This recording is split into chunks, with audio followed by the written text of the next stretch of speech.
Dogs always look really happy, don't they?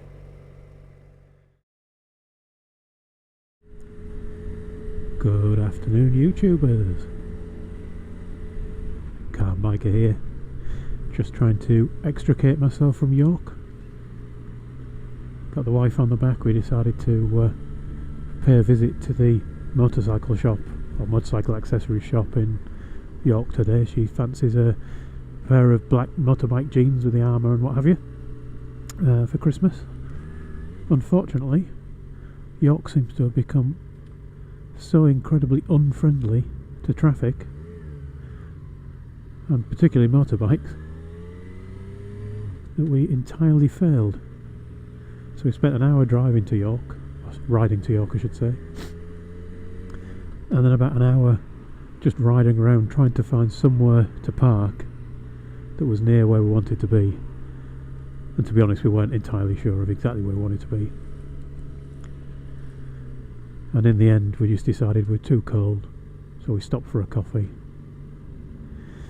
And I would filter down here, but I'm not sure which way I'm going to go at the end, to be honest. Yeah, we decided we're too cold, we'll get a coffee. So we had a nice cappuccino.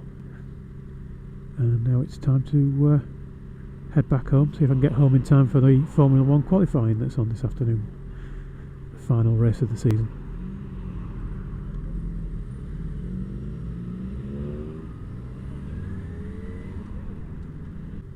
So yeah, a bit of a failure on the trip, but we got a nice ride out anyway.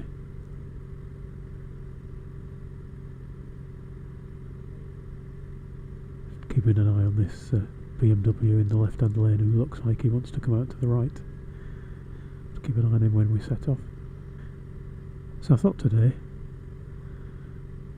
I'd do something I've seen quite a lot of other vloggers doing, which is taking on the topic of why did they start riding a bike. There we go. And for me, I started at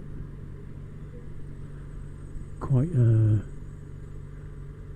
don't know about an old age, but quite late on. I didn't start as a youngster riding. I did my CBT a couple of 3 months ago. Passed my test middle of September this year.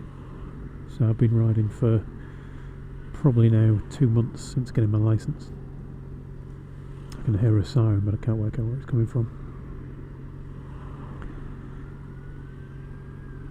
And there he is.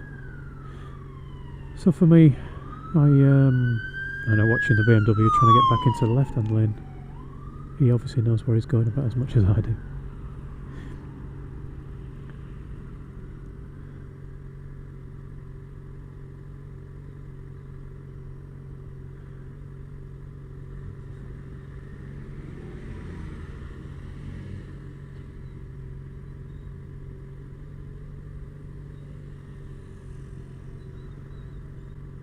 So yeah, so how did I get started?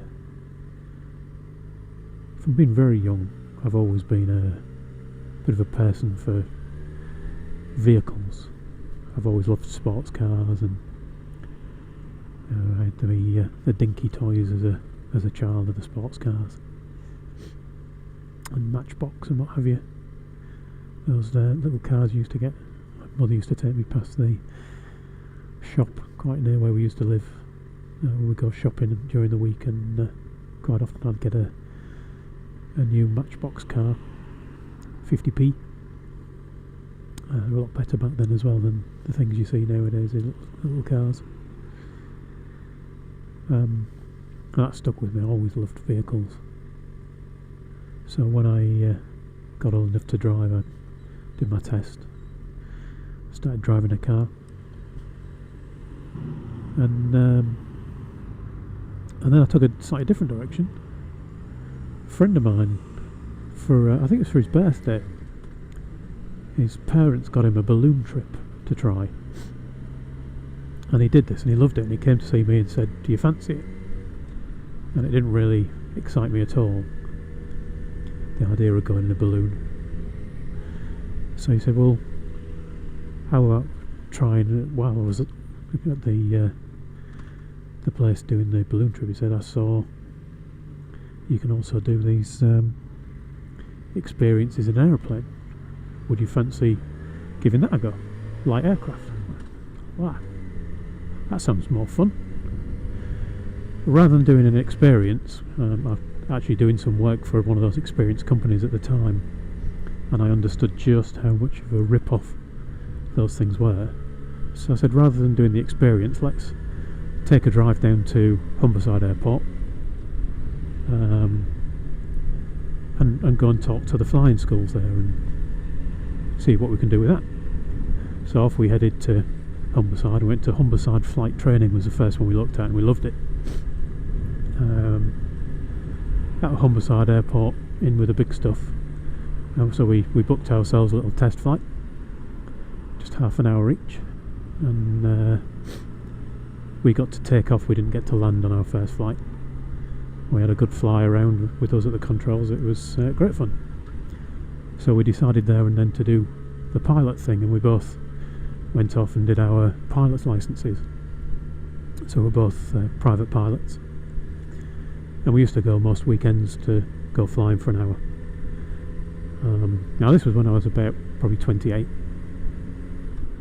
so about 12 years ago, and unfortunately the realities of life got in the way of flying, so you can't really be spending £100 an hour in an aeroplane when you've got a mortgage. And we moved to a nicer house in a nicer area to where we were living, and that meant that the mortgage was too expensive for me to carry on flying. So roll on 10 or 12 years, and the idea was we'd always try and pay the mortgage off and then maybe look at buying a light aircraft.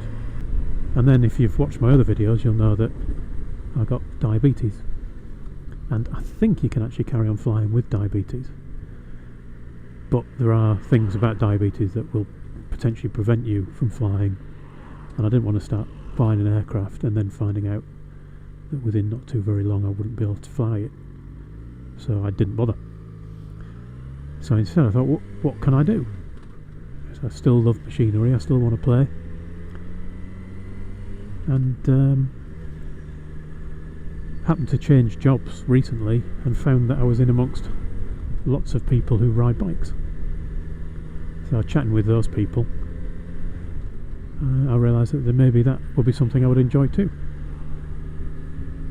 So had a week off, popped down to the local rider training centre, and